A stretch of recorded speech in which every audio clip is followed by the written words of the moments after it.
About the firstborn male vomits 3, 4, 5 weeks old, and it uses this term pyloric stenosis. And the first time I saw one was a female, and it was 3 weeks old, and I think the kid didn't read the textbook. So tell me, is it a male disease or a female disease? And is it true it only happens in the firstborn? Well, characteristically, it's the firstborn male. But we see it involving everybody. It's a relatively common disorder in which babies, I typically say between 2 weeks and 2 months of age, develop a thickening of the pylorus, which is the valve mechanism which controls the output from the stomach. This thickening actually obstructs the outlet so that the baby vomits. The babies aren't in pain.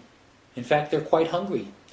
But the vomiting becomes progressive and quite forceful until the baby comes to medical attention.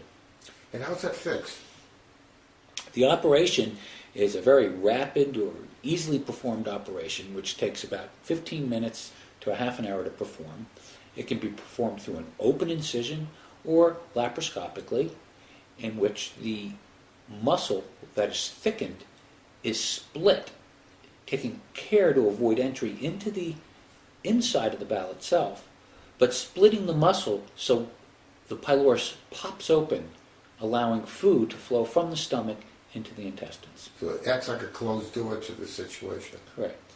And once you do that, the kid is cured for life? Typically, the operation is successful.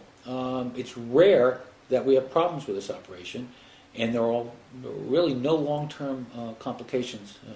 And once the kid was vomiting too long, and the kid doesn't have abnormal electrolytes, they get out of the hospital pretty quickly. Is that true? Very quickly.